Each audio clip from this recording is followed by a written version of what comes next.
Okay. Good afternoon to all of you are welcome to our class. তো আমরা মূলত modern ফিজিক্সের পার্টটাতে ঢুকেছি। মডার্ন ফিজিক্সের পার্টটাতে ঢোকার পরে আমাদের যে জিনিসগুলো পড়তে হচ্ছে কিছুটা জিনিস আমরা কমপ্লিট করেছিলাম, যেমন কার্য অপেক্ষক, হ্যাঁ, বা আরো যে সমস্ত জিনিসগুলো আছে। আর তো বোর্ডস মডেল আমরা এবার পড়বো। তো এত কিছু পড়ার আগে যেটা মূল ভিত্তি মডার্ন ফিজিক্সের, সেটা হলো যে অ্যাটমের স্ট্রাকচার। ঠিক আছে? তো শুধু মডার্ন ফিজিক্স বলে নয়, ফিজিক্সের যে কোনো পার্টে, ফিজিক্স বলো বা কেমিস্ট্রি বলো, যে কোনো পার্টে যেটা মূল ভিত্তি সেটা হলো অ্যাটম, মলিকিউল, এদের স্ট্রাকচার বা এদের কনসেপ্ট। ঠিক আছে? তো আমরা আজকে সেই অ্যাটম মলিকিউলের স্ট্রাকচার বা কনসেপ্ট নিয়ে পড়বো। হ্যাঁ, এই ভিত্তিটা না থাকলে কিন্তু আমি ফিজিক্স বা কেমিস্ট্রি যাই বলো না কেন, তার ডিটেল তত্ত্বগুলো আমরা পড়তে পারবো না। তো কিন্তু আমাদের যদি এই কনসেপ্টটা ক্লিয়ার থাকে অ্যাটম বা মলিকিউলের, অর্থাৎ অণুপরমাণুর যদি কনসেপ্ট ক্লিয়ার থাকে, তাহলে আমরা কি করতে পারবো না, আমরা সহজেই ফিজিক্স বলো বা কেমিস্ট্রি বলো, তাদের যে সমস্ত আমাদের যে থিওরিগুলো আছে সেই থিওরিগুলো আমরা সহজেই পড়তে পারবো। তো আজকের পড়ার বিষয় হচ্ছে আমাদের অ্যাটম। ফাইন, অ্যাটম বা মলিকুল, তার স্ট্রাকচার, তার কনসেপ্ট, এই সমস্ত নিয়ে পড়বো। তো আমি শুরু করছি অ্যাটম থেকে। অ্যাটম মানে হচ্ছে পরমাণু। তো অ্যাকচুয়ালি পরমাণু জিনিসটা কি না, পরমাণু জিনিসটা হলো পরমাণু জিনিসটা হলো, দেখো প্রথমে যেটা তোমাকে জানতে হবে যে পদার্থ আর বস্তু এই দুটোর মধ্যে কি পার্থক্য। এর আগে আমি একবার বলেছিলাম যে পদার্থ হলো সেইগুলোই যারা ইন্দ্রিয়গ্রাহ্য, যাদের ভর আছে, যাদের আয়তন আছে, অর্থাৎ যারা কিছুটা স্থান দখল করে থাকে, তারা সবাই পদার্থ। আর বস্তু কোনগুলো? যখন এই পদার্থকে একটি নির্দিষ্ট আকার দেওয়া হয় তখন সেই পদার্থটি হয়ে যায় বস্তু। যেমন ধরো, আমি উদাহরণস্বরূপ বলছি, কাঠ। কাঠের নিজস্ব ভর আছে, একটা আয়তন আছে, সেই ইন্দ্রিয়গ্রাহ্য। তো কাঠ হলো একটা পদার্থ। কিন্তু যখন তুমি কাঠের তৈরি চেয়ার তৈরি করছো, মানে কাঠ দিয়ে যখন চেয়ার তৈরি করছো, তাকে যখন নির্দিষ্ট আকার দিচ্ছ, তো চেয়ারটা হয়ে গেল বস্তু। ফাইন। সোনা, সোনা হলো একটি পদার্থ, কিন্তু যখন আমি সোনা দিয়ে আংটি তৈরি করছি, তাকে একটা নির্দিষ্ট আকার প্রদান করছি, তো তখন সোনা হয়ে গেল কিন্তু বস্তু, আংটিটা হয়ে গেল বস্তু। ঠিক আছে? তাহলে সোনা পদার্থ, কিন্তু সোনার তৈরি আংটি সেটা বস্তু। মাটি পদার্থ, কিন্তু যখন আমি মাটি দিয়ে ঠাকুর তৈরি করছি বা অন্য কিছু জিনিস তৈরি করছি, তখন সেটা হয়ে গেল বস্তু। তাহলে পদার্থ আর বস্তু, বস্তু মানে তাকে যখন আমি পদার্থকে একটা নির্দিষ্ট শেপ দেবো, নির্দিষ্ট আকার দেব, তখন সেই পদার্থ হয়ে যাবে বস্তু। ফাইন। এবার আমি আসছি এই যে পদার্থ, এই পদার্থকে তুমি যদি ভাঙতে থাকো, ঠিক আছে, মনে করো তুমি পদার্থকে ভাঙতে শুরু করলে, ভাঙতে ভাঙতে ভাঙতে ভাঙতে ভাঙতে ভাঙতে এমন একটা জায়গায় চলে গেলে, ঠিক আছে, যে জায়গাতে কি হলো না, আর ভাঙা সম্ভব হচ্ছে না। শুধু হাতে করে নয়, তুমি যে কোনো ইনস্ট্রুমেন্ট, মানে সায়েন্টিফিক ওয়েতে, ঠিক আছে, যে কোনো ইনস্ট্রুমেন্ট ব্যবহার করেও, ঠিক আছে, মডার্ন সায়েন্সেরও যে কোনো ইনস্ট্রুমেন্ট ব্যবহার করেও তুমি আর ভাঙতে পারছো না। তুমি লেজার দিয়েও ভাঙতে পারছো না, বা আরো উন্নত ধরনের টেকনোলজি ইউজ করেও তুমি ভাঙতে পারছো না। অর্থাৎ যার পর আর পদার্থকে ভাঙা যায় না, এরকম পজিশনে তুমি যদি চলে যেতে পারো, তখন তুমি যে ছোট্ট যে কণাটি পাবে, সেই কণাটি হলো পরমাণু। তাহলে পরমাণু কি বা অ্যাটম কি না, অ্যাটম বলছে যখন আমি পদার্থকে ভাঙতে ভাঙতে ভাঙতে ভাঙতে ভাঙতে ভাঙতে সমস্ত রকম মডার্ন টেকনোলজি ইউজ করে ফেলেছি, সমস্ত রকম টেকনোলজি ইউজ করার পরে আমি আর ভাঙতে পারছি না, মানে পদার্থকে সেই মুহূর্তে আর ভাঙা সম্ভব নয়। ঠিক আছে? তাহলে ভাঙতে ভাঙতে ভাঙতে ভাঙতে ভাঙতে ভাঙতে যখন শেষ যে আমি ক্ষুদ্রতম কণাটা পেয়েছি, শেষ যে ছোট কণাটা পেয়েছি, যার পরে আমি আর ভাঙতে পারছি না, সেই ছোট্ট কণাটিকে বলা হচ্ছে পরমাণু। তাহলে তুমি ভাবো, আমি যে সেই ছোট্ট কণাটির কথা বলছি, সেই ছোট্ট কণাটি আর ভাঙা সম্ভব নয়। তার মানে কি? তার মানে সেই ছোট্ট কণাটি অবিভাজ্য, তাকে আর ভাঙা সম্ভব নয়। আর যেহেতু তাকে ভাঙা সম্ভব নয়, সে অবিভাজ্য, মানে কি তাকে আর ছোট করা যাবে না ভেঙে, মানে সেটাই সব থেকে ছোট, মানে সে ক্ষুদ্রতম। বোঝা গেল? অর্থাৎ এরকম যদি একটি, মনে করো কোন একটি পদার্থ নিয়েছো তুমি, মনে করো একটা সোনা, তাকে ভাঙতে ভাঙতে ভাঙতে ভাঙতে ভাঙতে ভাঙতে ভাঙতে ভাঙতে ভাঙতে ভাঙতে ভাঙতে ভাঙতে একটি ছোট্ট কণিকা এরকম পেলে। এই যে ছোট্ট কণিকাটি পেলে, যেখান থেকে আমি আর ভাঙতে পারবো না, আর ভাঙা সম্ভব নয়, সেই ছোট্ট কণিকাটি হচ্ছে পরমাণু। তাহলে এই যে ভাঙা সম্ভব নয় মানে কি, মানে সে অবিভাজ্য, আমি তাকে আর ভাঙতে পারছি না। আর কি আমি বুঝতে পারছি, আর আমি যেটা বুঝতে পারছি যে এটাই সব থেকে ছোট, এর থেকে আর ছোট করা সম্ভব নয়। যদি এর থেকেও ছোট করা সম্ভব হতো তাহলে এটাকে আবার ভাঙা যেত, কিন্তু আর তো ভাঙা যাবে না, তার মানে এটাই সব থেকে ছোট। বুঝতে পেরেছ? তার মানে আমি বলতে চাইছি এটা হচ্ছে সব থেকে ছোট এবং এটাকে ভাঙা যাবে না। অর্থাৎ সব থেকে ছোট মানে হচ্ছে ক্ষুদ্রতম এবং ভাঙা যাবে না মানে হচ্ছে অবিভাজ্য। তাহলে আমি যখন তার সংজ্ঞা লিখব, কি লিখব না,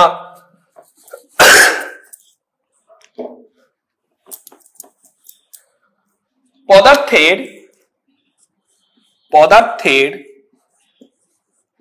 ক্ষুদ্রতম অবিভাজ্য কণা, ক্ষুদ্রতম অবিভাজ্য কণা, অবিভাজ্য কণা। তাহলে পরমাণু অ্যাকচুয়ালি কি, পরমাণু হলো ওই পদার্থটির সব থেকে যেটি ছোট, যাকে আর ভাঙা সম্ভব নয়, সেই কণাটিকেই আমরা বলি পরমাণু। তাহলে পদার্থের ক্ষুদ্রতম অবিভাজ্য কণা, পদার্থের ক্ষুদ্রতম অবিভাজ্য কণা, সেটি হলো পরমাণু। ফাইন। এখন এই যে ক্ষুদ্রতম অবিভাজ্য কণাটি রয়েছে যাকে আমরা পরমাণু বলছি, এই কণাটির মধ্যে দেখা যায় যে পদার্থটির যা গুণ থাকবে, যা ধর্ম থাকবে, ওই ছোট্ট কণাটির মধ্যেও সেই একই গুণ বা একই ধর্ম থাকবে। মনে করো যদি ছোট্ট কণাটি বা তুমি যদি লোহার পরমাণু নাও, তাহলে লোহার স্বাভাবিক গুণ কি, লোহাতে মরচে পড়ে, তাহলে ওই লোহার ওই পরমাণুর মধ্যেও কিন্তু ওই মরচে পড়া ধর্মটা থাকবে। ঠিক আছে? অর্থাৎ সমগ্র পদার্থটির যা ধর্ম, ওই ছোট্ট কণাটিরও একই ধর্ম থাকবে। মনে করো তুমি সোনা নিয়েছো, তাহলে সোনার স্বাভাবিক বৈশিষ্ট্য কি, সোনা উজ্জ্বল, তাহলে জানবে যে সোনার ওই পরমাণুটিও কিন্তু উজ্জ্বল হবে। অর্থাৎ পদার্থের যেটি স্বাভাবিক গুণ তা ওই ছোট্ট পরমাণুর মধ্যেও সেই একই গুণ বজায় থাকবে। তাহলে আমি সেই জন্য লিখতে পারি পদার্থের ক্ষুদ্রতম অবিভাজ্য কণা যার মধ্যে পদার্থের সকল ধর্ম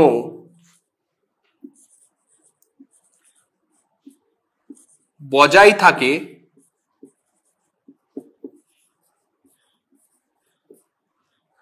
তাকে পরমাণু বলে।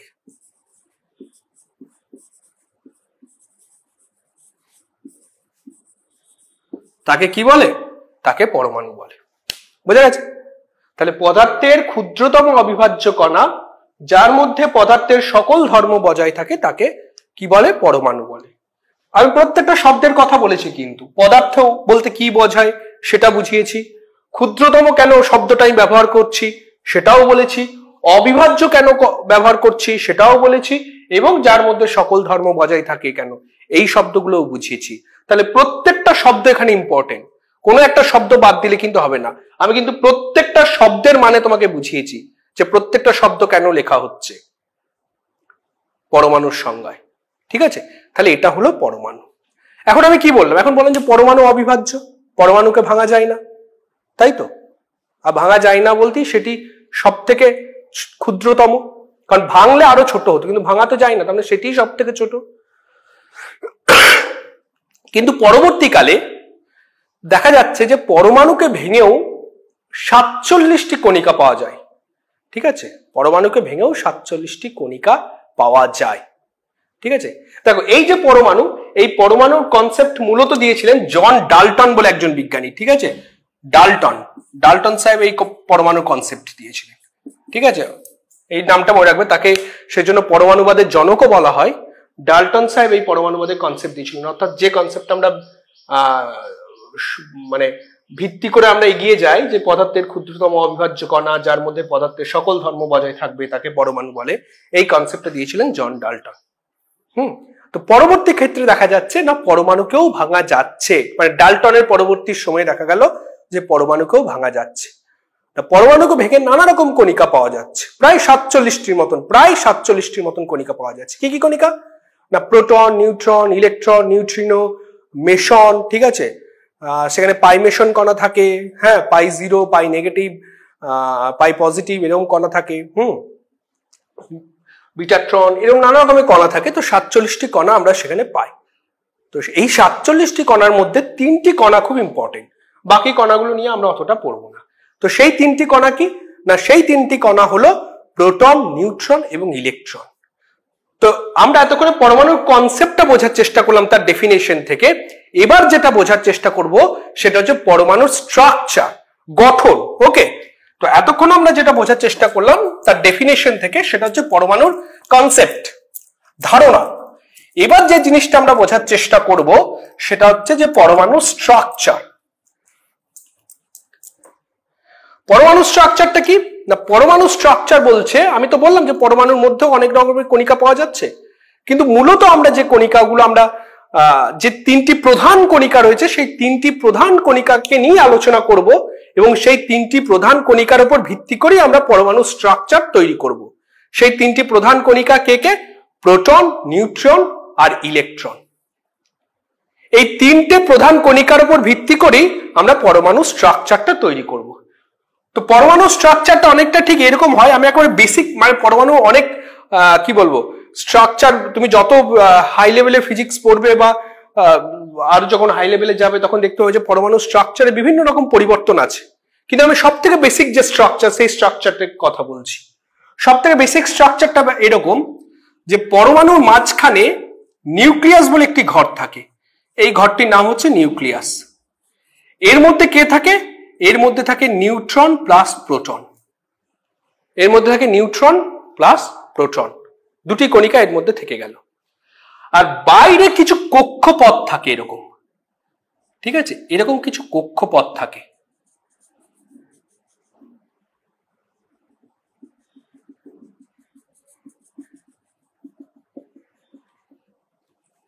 তো আরো কক্ষপথ থাকে, আমি দুটো এঁকেছি, ঠিক আছে। এই কক্ষপথগুলিতে কে ঘোরে? না ইলেকট্রন ঘোরে। এই কক্ষপথগুলিতে ইলেকট্রন ঘোরে। ফাইন, তাহলে এটা হলো আমার পরমাণু স্ট্রাকচার, যেখানে একটি ভেতরের ঘর থাকে, ঠিক আছে, আর বাইরে কয়েকটি কক্ষপথ থাকে। ভেতরের ঘরে কে থাকে? ভেতরের ঘরে থাকে নিউট্রন আর প্রোটন। আর বাইরের ঘরগুলিতে কে ঘোরে?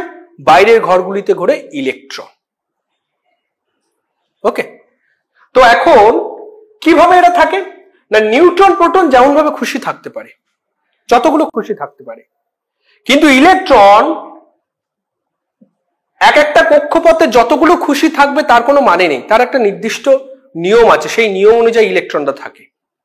অর্থাৎ প্রথম কক্ষপথে 2টো, তারপরে কক্ষপথে 8টা, তারপরে কক্ষপথেও 8টা, হ্যাঁ, মানে যে কোনো কক্ষপথে যে কোনো ইলেকট্রন থাকবে তার কিন্তু কোনো মানে নেই,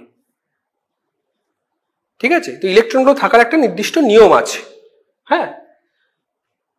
তো মূল কনসেপ্ট যেটা, সেটা হচ্ছে আমার নিউক্লিয়াসে থাকছে নিউট্রন আর প্রোটন, আর বাইরে কক্ষপথগুলিতে ইলেকট্রন থাকছে, এবং ইলেকট্রন থাকছে না শুধু, ইলেকট্রন ঘুরছে, ঠিক আছে। এবং এই ঘোরারও একটা নিয়ম আছে, ঠিক আছে।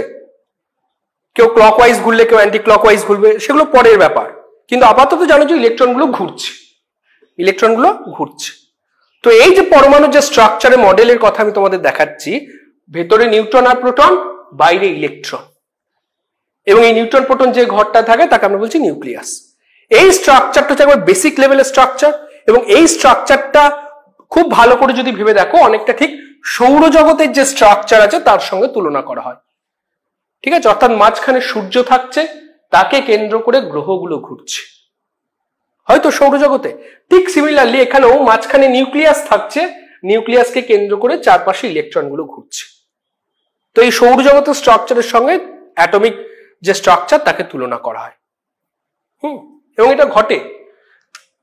তো এবার যেটা হচ্ছে সেটা হচ্ছে তাহলে 3টি কণিকা আমরা পরমাণুর মধ্যে দেখতে পাচ্ছি, নিউট্রন, প্রোটন আর ইলেকট্রন। ফাইন, এগুলো হচ্ছে ইলেকট্রন যারা বাইরে ঘুরছে। আপাতত তুমি জানো যে ঘুরছে তারা, ঘোরারও একটা নিয়ম আছে, কেউ ক্লকওয়াইজ ঘুরলে কেউ অ্যান্টি ক্লকওয়াইজ ঘুরবে, ঠিক আছে। তো সেগুলো পরের ব্যাপার, হ্যাঁ। তো তো আমি সেগুলো পরে আসবো, আগে বেসিক স্ট্রাকচারের জায়গাটা তুলে ধরছি। তো নিউট্রন, প্রোটন, ইলেকট্রন। এখন এই যে নিউট্রন কণাটা থাকে, এই নিউট্রনের চার্জ হলো নিস্তড়িত, মানে চার্জলেস। তাহলে বুঝতেই পারছো, যেহেতু এই চার্জলেস, এর তেমন কোনো প্রভাব এই পরমাণুর উপরে থাকবে না। চার্জলেস তো, সে কোনোভাবেই কোনো প্রভাব পরমাণুর উপরে সেভাবে রাখতে পারবে না। এখন প্রোটন যেটা রয়েছে, প্রোটন হলো পজিটিভ চার্জ। কি চার্জ? Positive charge. আর ইলেকট্রনের চার্জ হলো নেগেটিভ। এগুলো মাথায় রাখবে যে নিউট্রন হলো চার্জলেস, প্রোটন হলো পজিটিভ চার্জ, আর ইলেকট্রন হলো নেগেটিভ চার্জ। অ্যাকচুয়ালি পজিটিভ আর নেগেটিভ মানে কি? দেখো, পজিটিভ আর নেগেটিভ মানে অন্য কিছু ভাবার দরকার নেই। মানে প্রোটনের চার্জের প্রকৃতি আর ইলেকট্রনের চার্জের প্রকৃতি দুটো বিপরীত, সেজন্য একজন পজিটিভ হলে আরেকজন নেগেটিভ। আমরা এই হিসাবে তুলনা করি। প্রোটনের চার্জের প্রকৃতি আর ইলেকট্রনের চার্জের প্রকৃতি দুটো বিপরীত, ঠিক আছে? তো সেজন্য যেহেতু বিপরীত, ওই জন্য পজিটিভ নেগেটিভ বলে আমরা উল্লেখ করি। তো প্রোটনের চার্জ হলো পজিটিভ আমরা ধরে নিচ্ছি, আর ইলেকট্রনের চার্জ হলো নেগেটিভ। এখন দেখা যাচ্ছে কোন একটি পরমাণুতে, ঠিক আছে, কোন একটি পরমাণুতে যতগুলো প্রোটন এই নিউক্লিয়াসে থাকবে, যতগুলো প্রোটন এই নিউক্লিয়াসে থাকবে, ততগুলো ইলেকট্রন বাইরের কক্ষপথে ঘোরাফেরা করবে। মনে করো, যদি তোমার নিউক্লিয়াসে 5টি প্রোটন থাকে, তাহলে তুমি জানবে যে 5টি ইলেকট্রনই বাইরের কক্ষপথে ঘোরাফেরা করছে। এটা নিয়ম যে পরমাণুতে যতগুলি প্রোটন থাকবে ততগুলি ইলেকট্রন থাকবে। তুমি এখানে ইলেকট্রন গণিত, কটা ইলেকট্রন আছে? 1টা 2টো, প্রথম কক্ষপথে 2টো, এবং 2 নম্বর কক্ষপথে ইলেকট্রন আছে 1টা 2টো 3টে 4টে। মানে আমি যে পরমাণু স্ট্রাকচারটা এঁকেছি, সেই পরমাণু স্ট্রাকচারে টোটাল ইলেকট্রন হচ্ছে 6টা। টোটাল ইলেকট্রন কটা? 6টা। তাহলে এই পরমাণু স্ট্রাকচারে যদি 6টা ইলেকট্রন থাকে, তাহলে প্রোটনও কটা থাকবে? প্রোটনও 6টা থাকবে। যটা ইলেকট্রন থাকবে তটা প্রোটন থাকবে। নিউট্রন যটা খুশি থাকতে পারে, সেটা আমার হাতে নেই, সেটা তুমি কন্ট্রোল করতে পারবে না। নিউট্রন যটা খুশি থাকতে পারে, কিন্তু ইলেকট্রন আর প্রোটন কিন্তু যটা ইলেকট্রন থাকবে তটাই প্রোটন থাকবে, তারা সমান সংখ্যায় থাকে। তাহলে আমার এখানে 6টা ইলেকট্রন আমি এঁকেছি, মানে 6টা আছে, তার মানে এখানেও নিউক্লিয়াসে 6টা প্রোটনই আছে, কিন্তু তার বেশি নেই। ওকে, এবার ব্যাপার যেটা হচ্ছে সেটা হচ্ছে যে, তাহলে আমি কি বললাম? যটি প্রোটন থাকবে তটি ইলেকট্রন থাকবে। তাহলে পজিটিভ, প্রোটনের চার্জ কি? পজিটিভ। তাহলে তুমি ভাবো, যদি আমার 6টি প্রোটন থাকে, কটি প্রোটন থাকছে? 6টি প্রোটন থাকছে। তাহলে পজিটিভ চার্জ কটা থাকছে? 6টা। 1 2 3 4 5 6, কারণ প্রোটনের চার্জ পজিটিভ। তাহলে পজিটিভ চার্জ কটা থাকবে? 6টা। আর যটি প্রোটন থাকবে তটি ইলেকট্রন থাকবে। তাহলে 6টি প্রোটন থাকলে ইলেকট্রন কটা আছে? 6টাই আছে, হ্যাঁ না? 6টা ইলেকট্রন আছে। তাহলে যেহেতু 6টি ইলেকট্রন আছে, তাহলে নেগেটিভ চার্জও কটা থাকবে? 6টা। 1 2 3 4 5 6। তাহলে 6টা প্রোটন 6টা ইলেকট্রন। বুঝতে পেরেছো? তাহলে 6টি পজিটিভ চার্জ, 6টি নেগেটিভ চার্জ। মানে আমি বলতে চাইছি, যদি আমি এই কথাটা বলি যে যটি প্রোটন আছে তটি ইলেকট্রন আছে, তার মানে তোমাকে এটাও বুঝে নিতে হবে যটি পজিটিভ চার্জ আছে তটি নেগেটিভ চার্জ আছে। ঠিক আছে? তাহলে একটা পরমাণুতে, কোন একটি পরমাণুতে, নিউট্রন তো চার্জলেস, নিউট্রনের গল্প বাদ দাও, নিউট্রনের কোনো চার্জ নেই, সে এমনি প্রথম থেকেই 0, তার চার্জ কত? 0। তাহলে নিউট্রনের গল্প বাদ দাও। তাহলে পড়ে রইল প্রোটন আর ইলেকট্রন। তাহলে যটি প্রোটন থাকছে তটি ইলেকট্রন থাকছে, তার মানে যতগুলি পজিটিভ চার্জ থাকছে ততগুলি নেগেটিভ চার্জ থাকছে। তাহলে একে অপরকে কি করে দেবে? ব্যালেন্স করে দেবে। কেটে যাচ্ছে, 6টি পজিটিভ চার্জ আছে, 6টি নেগেটিভ চার্জ আছে, একে অপরকে ব্যালেন্স করে দিল। যদি 7টা প্রোটন থাকতো, ইলেকট্রনও কটা থাকতো? 7টাই থাকতো। তাহলে 7টা প্রোটন থাকলে পজিটিভ চার্জ কটা থাকতো? 7টা। আর 7টা প্রোটন থাকলে ইলেকট্রনও 7টা, তাহলে 7টাই নেগেটিভ চার্জও থাকতো। তাহলে 7টা পজিটিভ চার্জ 7টা নেগেটিভ চার্জকে ব্যালেন্স করে দিত। ঠিক আছে? তাহলে এই যে ব্যালেন্স করে দিচ্ছে, ঠিক আছে, এই যে পরস্পরকে ব্যালেন্স করে দিচ্ছে, তার জন্য কি হয়? তার জন্য পরমাণু, ওভারঅল পরমাণুর মধ্যে কোনো চার্জ থাকে না। ঠিক আছে, পরমাণু নিস্তড়িত হয়। কেন পরমাণু নিস্তড়িত হয় বুঝলো তো? যে পরমাণু নিস্তড়িত হওয়ার একটি কারণ, সেটি হচ্ছে কি, সেটি আমার পরমাণুর তিনটি কণিকা, নিউট্রন, প্রোটন, ইলেকট্রন। নিউট্রনের তো কোনো চার্জ নেই, প্রোটন আর ইলেকট্রন কি হচ্ছে না একে অপরের চার্জকে ব্যালেন্স করে দিচ্ছে। সেজন্য ওভারঅল পরমাণুর মধ্যে কোনো চার্জ থাকে না, ওভারঅল পরমাণুর মধ্যে কোনো চার্জ থাকে না। সেজন্য পরমাণু কি হয়? পরমাণু নিস্তড়িত হয়। এটা ভালো করে মাথায় ঢুকিয়ে নাও, ঠিক আছে? পরমাণু নিস্তড়িত কেন? কারণ পরমাণু এই কারণেই নিস্তড়িত যে পরমাণুতে যতগুলি প্রোটন থাকছে ততগুলি ইলেকট্রন থাকছে, অর্থাৎ যতগুলি পজিটিভ চার্জ থাকছে ততগুলি নেগেটিভ চার্জ থাকছে, এবং উভয়কে ব্যালেন্স করে দিচ্ছে। সেজন্য ওভারঅল পরমাণুর মধ্যেও কোনো চার্জ থাকছে না, ঠিক আছে? এই জন্য পরমাণু নিস্তড়িত। এখন দেখো, এখন মজার ব্যাপার হচ্ছে কখন পরমাণু চার্জড হয়। এতক্ষণ তো আমি বুঝলাম যে পরমাণু নিস্তড়িত, কখন চার্জড হবে না খুব মজা ভেবে দেখো যে এই যে বাইরের কক্ষপথে ইলেকট্রন গুলো ঘুরছে, এখন ঘুরতে ঘুরতে যদি কোনো একটি ইলেকট্রন বেরিয়ে যায়, ঠিক আছে, এই যে পরমাণু, এই পরমাণুতে কটি ইলেকট্রন ছিল? 6টি ইলেকট্রন ছিল। আর 6টা ইলেকট্রন থাকলে 6টাই প্রোটন ছিল, 6টা ইলেকট্রন থাকলে 6টাই প্রোটন ছিল, ছিল তো? এখন কোনো কারণে যদি একটি ইলেকট্রন বেরিয়ে যায়, তাহলে আমার ইলেকট্রন কটা হয়ে যাবে? আর 6 থাকবে না, তখন আমার ইলেকট্রন হয়ে যাবে 5টা ইলেকট্রন হয়ে যাবে, কারণ কোনো কারণে একটা ইলেকট্রন বাইরে বেরিয়ে গেছে। তো ইলেকট্রন কটা গেল? 5টা, কিন্তু প্রোটন তো 6টাই আছে। প্রোটনকে তো আমি বার করিনি, আর প্রোটনকে বার করা সম্ভব নয়। যারা এই ভেতরের ঘরে বসে আছে তাদেরকে বার করা খুব একটা সম্ভব নয়। তুমি তোমার বাস্তব জীবন উদাহরণ দিয়ে দেখো যে ভেতরের ঘরে যারা বসে থাকে তাদেরকে বার করা সুবিধা না বাইরে যারা ঘোরাঘুরি করে তাদেরকে বার করা সুবিধা? তাহলে যে বাইরে ঘোরাঘুরি করছে তাকে বাইরে বার করলাম, ইলেকট্রন। তাই ইলেকট্রনকে বাইরে বার করে দিয়েছি, তাহলে 6 এর জায়গায় ইলেকট্রন দাঁড়িয়ে গেল 5টা, কিন্তু প্রোটন তো ভেতরে ঘরে 6টাই বসে আছে,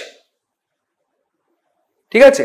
তাহলে তুমি ভাবো যে এখন আবার ইলেকট্রনের চার্জ কটা? 5টা ইলেকট্রন হয়ে গেছে, মানে 5টা নেগেটিভ চার্জ, কিন্তু প্রোটন তো 6টাই আছে, মানে 6টা পজিটিভ চার্জ। তাহলে 5টা নেগেটিভ চার্জ 5টা পজিটিভ চার্জকে ব্যালেন্স করে দিল, একটা পজিটিভ চার্জ এক্সট্রা পড়ে রইল। তখন আর এই পরমাণু নিস্তড়িত থাকলো না, এই পরমাণুটা তখন হয়ে গেল পজিটিভ চার্জগ্রস্ত একটি কণা। কি হয়ে গেল? পজিটিভ চার্জগ্রস্ত একটি কণা। বোঝা গেছে? এই যে পজিটিভ চার্জগ্রস্ত হয়ে যায় যখন পরমাণু, অর্থাৎ পরমাণু যখন চার্জড হয়ে যায়, পরমাণু তো সাধারণ অবস্থায় নিস্তড়িত, পরমাণু যখন চার্জড হয়ে যায় তখন তাকে আমরা বলি আয়ন। তাকে আমরা কি বলি? আয়ন। এখন চার্জ দুভাবে হতে পারে, আইদার সে পজিটিভলি চার্জড হবে অথবা নেগেটিভলি চার্জড হবে। এক্ষেত্রে আমরা দেখলাম পরমাণু পজিটিভলি চার্জড হচ্ছে। কেন পজিটিভলি চার্জড হচ্ছে? কারণ এখানে একটি প্রোটন বেশি আছে, এই প্রোটনের চার্জটা কোনোভাবেই ব্যালেন্স করা গেল না, তাহলে পজিটিভ চার্জ বেশি আছে, তার মানে গোটা পরমাণুটা পজিটিভলি চার্জড হয়ে গেছে। তাহলে এই যে পজিটিভলি চার্জড হয়ে গেছে একে আমরা বলি ক্যাটায়ন। কি বলি? ক্যাটায়ন। তাহলে পরমাণু স্বাভাবিক অবস্থাতে নিস্তড়িত, কিন্তু যদি কোনো কারণে পরমাণু চার্জড হয়ে যায় তাহলে তখন পরমাণু হয়ে যাচ্ছে আয়ন। এখন সেই চার্জ যদি পজিটিভলি চার্জড হয় তাহলে তাকে আমরা বলছি ক্যাটায়ন। কি বলছি? ক্যাটায়ন। এবার তুমি ভাবো কোনোভাবে এখানে একটি ইলেকট্রনকে তুমি ঢুকিয়ে দিলে, তাহলে এখানে একটা ইলেকট্রনকে তুমি ঢুকিয়ে দিলে, তাহলে এখন ইলেকট্রন কটা হয়ে গেল? 2 আর 5 এর 7। কটা ইলেকট্রন হয়ে গেল? 7। তাহলে আমার ছিল পরমাণুটাতে কটা ইলেকট্রন প্রোটন? না, ছিল 6টি প্রোটন ছিল, আর ইলেকট্রনও 6টি ছিল, কিন্তু আমি একটা ইলেকট্রনকে এক্সট্রা ঢুকিয়ে দিয়েছি। তাহলে যেহেতু একটা ইলেকট্রনকে এক্সট্রা ঢুকিয়ে দিয়েছি, এখন ইলেকট্রন কটা দাঁড়িয়ে গেছে? 7টাতে, 7 ইলেকট্রন হয়ে গেছে। কিন্তু প্রোটন তো আমি ঢোকাইনি, প্রোটন 6টাই ছিল। তাহলে পজিটিভ চার্জ কটা আছে? 6টাই, 1 2 3 4 5 6। আর নেগেটিভ চার্জ কত হয়ে গেছে? নেগেটিভ চার্জ একটা বেশি হয়ে গেছে, 7 হয়ে গেছে। তাহলে 1 2 3 4 5 6 7। তাহলে 6টা প্লাস 6টা মাইনাস কে ব্যালেন্স করে দিচ্ছে। দেখো কিন্তু একটা মাইনাস এক্সট্রা পড়ে রইল। তাহলে পরমাণুতে একটা ইলেকট্রনের চার্জ এক্সট্রা পড়ে রইল, সেই জন্য পরমাণুটা চার্জ হয়ে গেল। কি চার্জ হলো? নেগেটিভ চার্জ হলো, নেগেটিভ চার্জ হলো। তাহলে এই যে পরমাণু নেগেটিভ চার্জ যখন হয়ে যায় তখন তাকে আমরা বলি অ্যানায়ন। তাহলে আমরা বুঝতে পারছি যে পরমাণু হয় পজিটিভলি চার্জড হতে পারে অথবা নেগেটিভলি চার্জড হতে পারে। কখন পজিটিভলি চার্জড হচ্ছে? না যখন আমি একটি ইলেকট্রনকে এখান থেকে বাইরে বার করে নিচ্ছি, কোনো কারণে বাইরে বার করে নিচ্ছি। ইলেকট্রন আর প্রোটন সমান ছিল, আমি ইলেকট্রনকে বাইরে বার করে নিলাম, কমিয়ে দিলাম, তাহলে প্রোটন একটা বেশি হয়ে গেল, তাহলে প্রোটনের চার্জ পজিটিভ, তাহলে পজিটিভ চার্জ বেশি হয়ে গেল, তাহলে তখন পরমাণুটা হয়ে গেল পজিটিভলি চার্জ, যাকে আমি বলছি ক্যাটায়ন। আর যখন আমি একটা এক্সট্রা ইলেকট্রন ঢুকিয়ে দিচ্ছি তখন কোন চার্জ বেশি হচ্ছে? নেগেটিভ। তাহলে তখন যে নেগেটিভ চার্জ বেশি হচ্ছে তাকে আমরা বলছি অ্যানায়ন, তাকে আমরা কি বলছি? অ্যানায়ন। ঠিক আছে, বোঝা গেল? তাহলে এটা হচ্ছে আজকে আমাদের পড়ার মূল বিষয়বস্তু। এখন তোমরা প্রশ্ন করবে যে স্যার এই যে আপনি একটা ইলেকট্রন বাইরে বার করে দিচ্ছেন, একটা ইলেকট্রন ভেতর ঢুকিয়ে দিচ্ছেন, এটা কিভাবে সম্ভব? এ কি ইলেকট্রন কি বাজারে কেনা যায় নাকি যে বাজার থেকে কিনে এনে আপনি একটা ইলেকট্রনকে ঢুকিয়ে দিলেন পরমাণুর মধ্যে? না, বাজারে কেনা যায় না। বা আপনি কি জোর করে হাতটা ঢুকিয়ে বার করে নিতে পারবেন? সেটাও করা যায় না। না, ইলেকট্রন কিভাবে বেরোয়? আমি কি বললাম, পরমাণু কোথায় থাকে? পদার্থের মধ্যেই থাকে পরমাণু। যখন তুমি দুটি পদার্থকে ঘর্ষণ করবে তখন সেই ঘর্ষণের ফলে কি হয়? একটি পদার্থের ইলেকট্রন আরেকটি পদার্থের মধ্যে চলে যায়। ঠিক আছে, তো এইভাবে ইলেকট্রনের আদান প্রদান ঘটে। বোঝা গেল? তাহলে যদি ইলেকট্রন বেরিয়ে যায় তখন প্রোটনের চার্জ বেশি হয়ে গেল, ইলেকট্রনের চার্জ কমে গেল, তাহলে তখন পজিটিভলি চার্জ হলো ক্যাটায়ন। আর যদি ইলেকট্রন ঢুকে যায় কোনো কারণে তাহলে তখন ইলেকট্রনের চার্জ বেশি হলো বা নেগেটিভলি চার্জ হলো, তাহলে তখন হয়ে গেল অ্যানায়ন। ঠিক আছে, তো আমরা পরমাণুর বেসিক স্ট্রাকচার নিয়ে করে আলোচনা করলাম, যে পরমাণু কনসেপ্ট, তার বেসিক স্ট্রাকচার। এবার আমরা আরো ডিটেলে ভেতরে আস্তে আস্তে ঢুকবো এবং সেই নিয়ে আলোচনা করব। ঠিক আছে, তো আজকে তোমাদের কারো কোনো অসুবিধা আছে কোনো বিষয়ে? কেউ কিছু জানতে চাও, প্রশ্ন করতে চাও? কারো কোনো কোয়ারি আছে? ঠিক আছে, বেশ। কারো যখন কোনো কোয়ারি নেই তখন আমরা ক্লাসটা আজকে এখানেই শেষ করছি।